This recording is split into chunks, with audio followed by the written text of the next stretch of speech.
Assalamualaikum warahmatullahi wabarakatuh. Perkenalkan, saya Harlan Haris dari Prodi S1 Pendidikan Kesejahteraan Keluarga Universitas Negeri Makassar. Dalam video kali ini, saya akan mempresentasikan hasil observasi usaha dalam bidang tata boga pada mata kuliah Dasar Manajemen Umum. Dalam hal ini, saya mengambil objek observasi pada warung makan Cototol Nusantara, di mana saya mewawancarai anak dari pemilik usaha tersebut, yakni saudari Arnia. Baik, adapun pokok pembahasan dari presentasi yang akan saya bawakan yaitu profil usaha, sejarah berdirinya usaha, struktur organisasi, analisis SWOT, strategi pemasaran, serta sistem penggajian. Langsung saja pada profil usaha, di mana usaha ini berdiri sejak tahun 90-an yang dijalankan oleh sebelumnya almarhum Muhammad Demoyo dan sekarang Ibu Hamidah. Adapun jam kerja pada usaha tersebut yaitu setiap hari dari jam 6 pagi sampai kurang lebih jam 7 malam waktu setempat. Di mana usaha ini memiliki 2 karyawan yang beralamat di Jalan Teguh Raya depan Pelen. Kemudian sejarah berdirinya usaha Cototol Nusantara, di mana ini dirintis oleh almarhum Muhammad Demoyo sekitar tahun 90-an, di mana beliau belum merekrut karyawan. Beliau sebelumnya hanyalah sebagai karyawan di salah satu warung makan juga, namun memiliki dan memberanikan diri untuk merintis usahanya sendiri dan telah berdiri selama kurang lebih 20 tahun sampai sekarang.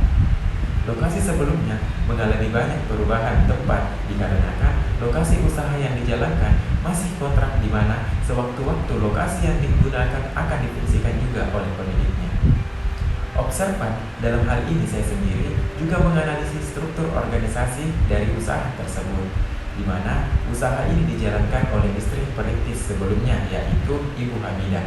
Kemudian orang yang berada dalam mengatur keuangan usaha tersebut yaitu saudari Hamila, anak ketiga dari perintis sebelumnya. Kemudian karyawan yang dimiliki usaha tersebut yaitu 2 orang, satu wanita atas nama Hajrah, di mana ini anak keempat dari perintis sebelumnya, dan satu pria atas nama Rahmat, di mana bagian setiap karyawan tersebut melakukan pekerjaan yang fleksibel, dalam artian sebuah jenis pekerjaan dalam usaha tersebut dilakukan bersama-sama.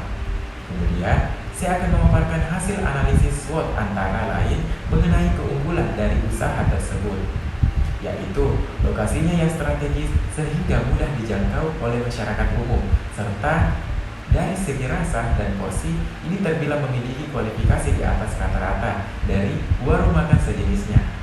Nah, ada pun peluang yang bisa saja didapati dalam usaha ini, yakni dapat membuka peluang usaha baru, misalnya membuka usaha barang grosiran yang menyediakan bahan-bahan pokok yang dibutuhkan dan ditargetkan untuk usaha warung makan yang sejenisnya, sehingga ini akan memicu usaha tersebut membuka beberapa cabang yang baru.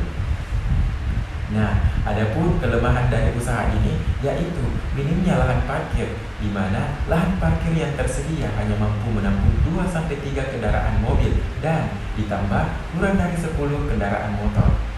Kemudian, adapun ancaman yang dirasakan oleh pemilik usaha yaitu lokasi tempat usaha tersebut masih bukan hak milik.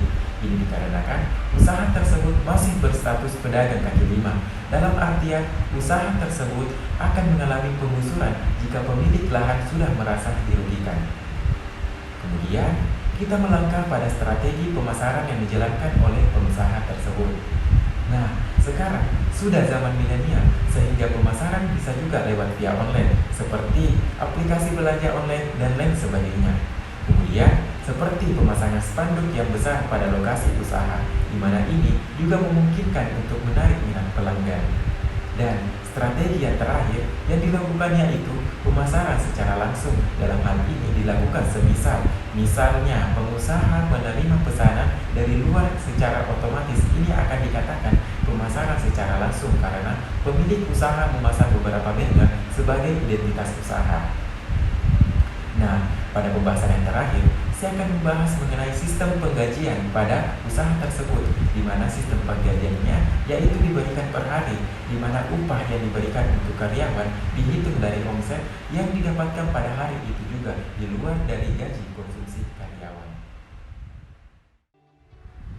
Baik, itulah tadi hasil dari presentasi observasi usaha yang saya lakukan. Jika ada pertanyaan, silahkan tinggalkan